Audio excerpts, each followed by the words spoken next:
We want to thank you all so much for coming out this morning and carving out a few moments of your day on a Monday morning. It's just a real honor to see so many come out and support Kara and I just want to tell you that Kara and I just really appreciate you all for coming out today and kind of lending your support in numbers. You know, the road to Symphony Park was a long one, but I think one worth looking back at.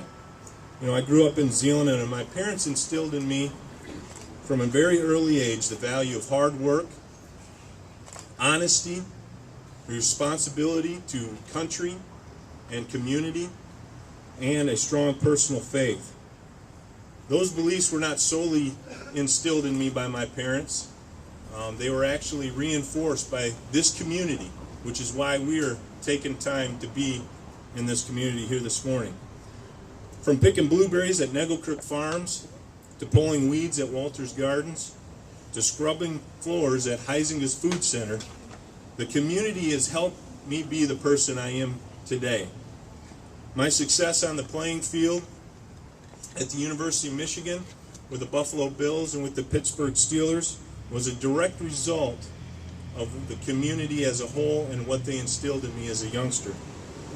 Service to country and my community have always been important to me, and so today, this is my opportunity to give back to the community that gave so much to me. You see, I am motivated by the same things I learned as a child: the value of hard work, telling it like it is, a responsibility to community and country, and the power of my personal faith. But recently, I've become increasingly frustrated with my values not being represented. Let me ask you a question. Have you had enough? Yes. Enough of the politicians who call themselves conservatives, yet vote to increase taxes, such as the Michigan business tax? Enough of the gridlock and out-of-control spending we see in Washington, D.C. Enough of the spin and rhetoric in the media and from career politicians? And enough of our country losing its founding principles. I know I have had enough, and that's why I'm here today, and I'm not going to take it anymore.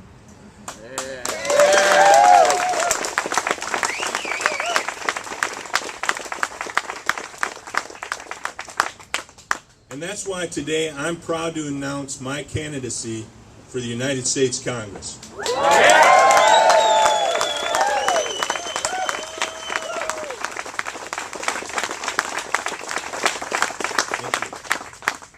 Like a lot of conservatives, I've felt like an orphan in the political process the last several years.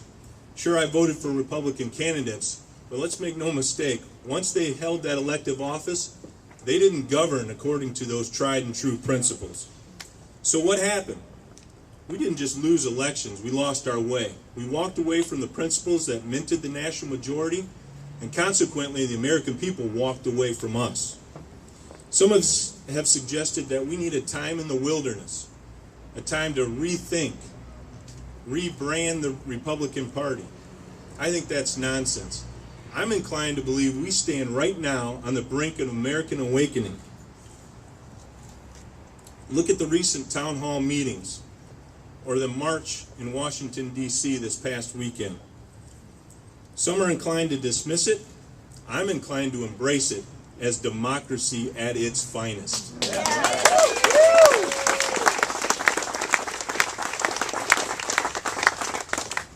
People are rising up and being heard because they are sick and tired of their values not being represented by career politicians. They're looking for new leaders of our party and for our country who will stand for those tried and true principles we so dearly believe in. You see, our ideas work. Strong families, limited government, lower taxes. And I pledge to you today that I will stand strong for my conservative convictions and show leadership in these difficult economic times.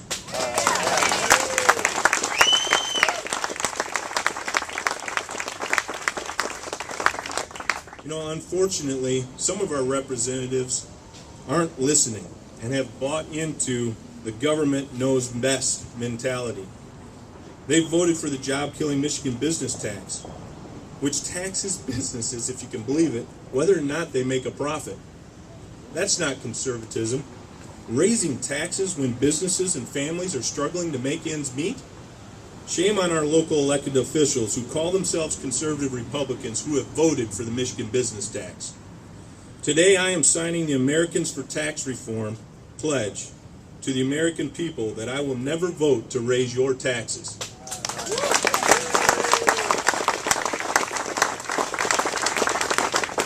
You know, those of you that know me know that I've never been good at sitting on the sidelines. I always wanted to be in the game, making a difference when the game is on the line. And I can tell you, the game is on the line, now more than ever.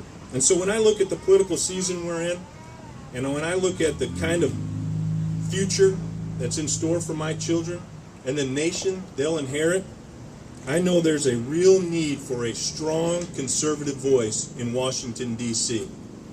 When you look at my past, it's clear that running for Congress isn't the next logical step in the career path. But there are important similarities. To be successful in the NFL, you got to learn to work with people from different backgrounds. In the locker room, you have 53 guys with different races, agendas, socioeconomic status, different worldviews, and oh, by the way, large egos. And yet great leaders are able to unite those people and rally them around a common cause. Come to think of it, sounds a lot like Congress.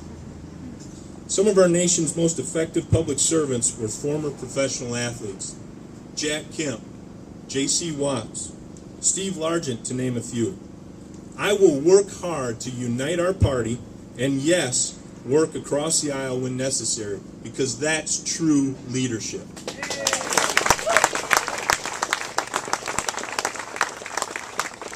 Some people have automatically asked me and said, hey, you know, Jake, I don't know if you can reach across the aisle. And my response to them is, I sure can. I married a Spartan.